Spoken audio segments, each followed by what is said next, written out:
All right, so you sent over this really fascinating list of names from the Norwegian royal family. Yeah. And looking at them, it opens up so many questions, doesn't it?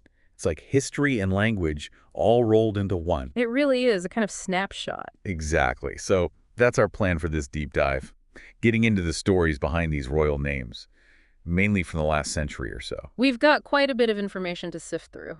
We do. And the goal is basically to pull out the most interesting bits, the history within the monarchy, what the names actually mean, and maybe find some surprising connections to names used here in the U.S. Yeah, see if any pop up.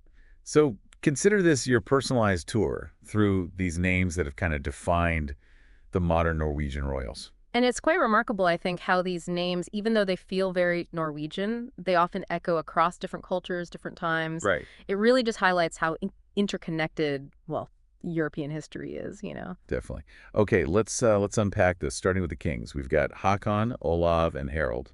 The main ones for the last century. Let's start with Haakon.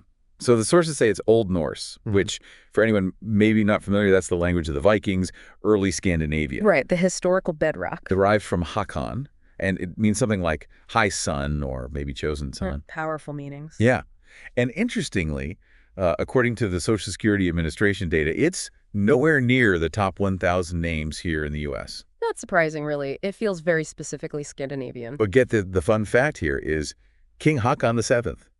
He wasn't actually born Haakon. Oh. No, he was born Prince Karl of Denmark. He adopted the name Haakon when he became Norway's king back in 1905. Wow, okay. That's a significant choice. It really is, right? Absolutely, and you can see why, can't you? Choosing a name like Haakon, it connects directly to a sense of national identity.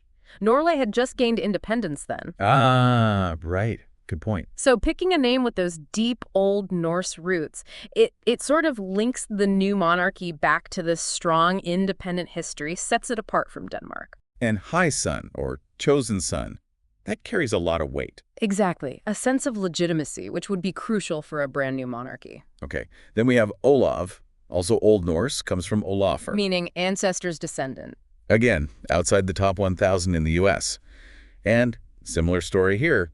King Olav V, he was born Prince Alexander. Another name change. Yeah, he took the name Olav when he became the heir. It really feels like a very conscious effort to tap into that Norwegian heritage. Precisely. And Olav, that name specifically, it brings St. Olav to mind, doesn't it? Oh yeah, huge figure in Norwegian history. Right. So while the meaning is ancestor's descendant, the name Olav itself carries this extra historical weight within Norway. It's not just any ancestor. Good distinction. Okay, and rounding out the kings, we have Harald, another Old Norse name, Harald. This one means army ruler. Fitting for a king, I suppose. And maybe unsurprisingly by now, also outside the U.S. top 1,000. Seems to be a pattern for the male names. But here's something notable. King Harald V, the current king who took the throne in 91. He's the first Norwegian-born monarch in over 600 years. 600 years, wow. Yeah, that's quite a long time. It really is. And it underlines a pretty significant shift, doesn't it? A sort of renewed sense of national continuity with his reign. And the name meaning army ruler maybe sounds a bit intense now. Perhaps a little, but it speaks to that historical expectation, you know, leadership, protection, that sort of thing. Right. Okay, let's switch over to the queens, Maud and Sonja. Okay. First, Maud. Sources say it's Germanic, a variant of Matilda meaning strength in battle. Also quite a strong meaning. Also outside the U.S. top 1,000. Yeah. And her background is pretty interesting. Queen Maud was actually the daughter of the U.K.'s King Edward VII. Ah, the British connection. Yeah, so that forged a direct link between the Norwegian and British royal families right at the start of the modern monarchy. That really highlights those dynastic relationships that were just everywhere among European royalty back then. Definitely. And the name Maud, meaning strength in battle, maybe that reflected the kind of resilience expected from a queen consort, you know, navigating a new role in this newly independent country. Good point. Okay, and then there's Sonja. This is a Scandinavian form of Sophia, apparently. Meaning wisdom. Also not in the U.S. top 1,000. But the really noteworthy thing about Queen Sonja is that she was a commoner. Right, that was a big deal. Yeah, she married the then Crown Prince Harald back in 1968. Our sources really flag this as a significant moment in modern royal history. Oh, absolutely. It really signaled a move towards something more Well, contemporary, maybe a more accessible monarchy. Yeah, that makes sense. And the name Sanja, meaning wisdom, it sort of gains an extra layer there, doesn't it? Suggests this wise, grounded presence coming into the royal family. Interesting take. All right, moving on to the next generation. We have Crown Prince Haakon. Following in his grandfather's and father's footsteps, name-wise at least. Exactly. Shares the same Old Norse origin and meaning as King Haakon, High Son or Chosen Son. And still outside the U.S. top 1,000, I assume. Still outside, yes. What's often highlighted about him, though, is his focus on humanitarian efforts. Right, showing a more modern interpretation of that chosen son idea, perhaps. Yeah. Using the platform. Yeah, exactly. It's quite fascinating to see those names repeat down the line, isn't it? It really reinforces that sense of tradition, that continuity. But yeah, the focus on humanitarian work definitely aligns with modern expectations for royals, using their influence for good. And then we have Crown Princess Mette-Marit. Her name is Norwegian origin. It seems to be a combination of Met, which is a form of Margaret. Meaning pearl. Right. And Marit, which is also a form of Margaret. Pearl. Basically. Right. Also outside the U.S. top 1,000. And her background is also quite compelling, similar to Queen Sanche in a way. She was a single mother and a commoner before marrying Crown Prince Haakon in 2001. Yes. Another step towards that more modern image for the monarchy, it seems. Exactly. And that name construction, Mette-Marit, feels a bit more contemporary too, perhaps. And yes, her background certainly challenged some traditional ideas about who could marry into the royal family. Okay, let's talk about the royal princesses. First, Princess Märtha Louise. Okay.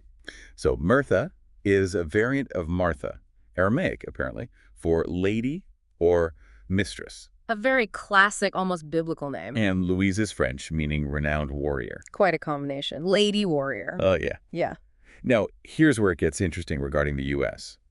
Martha ranked at number 728 in 2023, and Louise was number 653. Ah, so these ones do have some presence in the U.S. charts. They do, unlike quite a few of the others we've discussed. What's also notable about her, of course, is her work in alternative therapies and her recent marriage to Dirk Vered. That's certainly drawn attention. It has. And it's interesting that mix of names, the traditional Martha with the more sort of European aristocratic Louise. Yeah. And their presence in the U.S. charts suggests they have a wider appeal, maybe beyond just the royal connection. Right. Then we have Princess Ingrid Alexandra. The future queen, potentially. Exactly. Ingrid is Scandinavian, from Old Norse Ingrir, meaning beautiful or possibly beloved. Lovely meanings. And Alexandra is Greek, meaning defender of mankind. Another strong one. Now, looking at the U.S. rankings again, Ingrid was at hashtag 951 in 2023, so just barely inside the top 1,000. Okay, so it has a little recognition. But Alexandra, much more popular. It was hashtag 168. Wow. Yeah, Alexandra is a very internationally recognized name. It really is. And the huge story here, as you mentioned, is that she's second in line to the throne. Expected to be Norway's first female monarch in, again, over 600 years. That's genuinely historic. It is. And the choice of Alexandra, you know, a name with those strong international historical vibes, alongside the more traditional Scandinavian Ingrid, maybe that reflects the kind of role she'll have. How so? Well, connected to her Norwegian heritage with Ingrid, but also recognized on a global stage with Alexandra. And its popularity in the U.S. just shows its broad, enduring appeal. That's a great point. All right, we also have a couple of other notable royal figures mentioned in the sources. Princess Ragnhild. Right, King Harold's older sister. Yes. Old Norse origin, meaning advice or decision combined with battle. Wow, battle council almost. Very strong. Not in the U.S. top 1,000. And part of her story involves her charitable work. The meaning itself is quite powerful, suggesting, you know, a leader who's both wise and strong. Even if the name isn't common here, it clearly has historical weight in Norway. And finally, Princess Astrid, King Harold's other sister. Also Old Norse. Also Old Norse, yes, meaning divinely beautiful. Can't argue with that. And interestingly, Astrid just squeaked into the U.S. top 1,000. It ranked exactly at number 1,000 in 2023. Oh, really? So maybe a slight uptick in interest for Astrid. Or just clinging on. Could be. And what's also noted about her is her role representing Norway in official capacities, even now. Right. The meaning is lovely, and its tiny presence in the U.S. charts might indicate maybe a growing interest in Scandinavian names generally. Perhaps. Yeah. And her representing Norway really underscores how the extended royal family still plays an important role. Definitely. So looking back at all these names, some patterns do sort of emerge, don't they? Yeah, you definitely see that strong grounding in Old Norse roots. Right, that connection to Norwegian history, heritage, it's very clear. But then you also get that mix of other influences, like Maud bringing in the British link or Louise with the French connection, those historical European ties. And it's quite revealing, I think, which names have sort of crossed the Atlantic, found Hmm. popularity here, like Martha, Louise, Alexandra. While others, like Haakon, Olav, Ragnhild, remain very distinctly Norwegian or Scandinavian. Exactly. What are your sort of main takeaways from looking at this whole collection? Well, what really stands out to me is the deliberate choice and the continuation of certain names, Haakon, Olav. They clearly carry significant historical and national weight. Yeah, the repeated use is striking. And then the more contemporary additions, and maybe even the backgrounds of people like Queen Sonja and Crown Princess Metmarit, they signal a monarchy that's, evolving, trying to keep up with the times. Right. And that varying popularity in the U.S., it just sparks an interesting thought about cultural exchange, doesn't it? How names, even royal ones, can travel, but still hold on to their unique cultural identity. Yeah, that's a great summary. So as we kind of wrap up this deep dive into these Norwegian royal names, we've definitely seen this compelling mix of, like you said, historical weight, those deep Old Norse roots, but also the personal stories behind the names. Yeah, names are never just labels, are they? No, exactly. And it is quite telling that some have gained traction here in the U.S., while others stay very much linked to Norway. It reminds us they carry history, meaning cultural resonance. So much packed into just a name. Absolutely. And on that note, maybe here's something for everyone to think about. Consider the meanings we've discussed. Yeah. High sun, strength in battle, wisdom, renowned warrior, divinely beautiful, army ruler. Quite a range. And think about the roles these individuals have actually played. What does all that maybe tell us about the values or perhaps the expectations within the Norwegian monarchy over this past century? That's a good question. And maybe how do those values connect, or perhaps not connect, with different cultures? Maybe even your own. It's definitely something to mull over. Food for thought. So if this exploration of royal names and their stories sparked your curiosity, we definitely encourage you to, dig deeper into royal history or even just the fascinating world of etymology where names come from. There's always more to discover.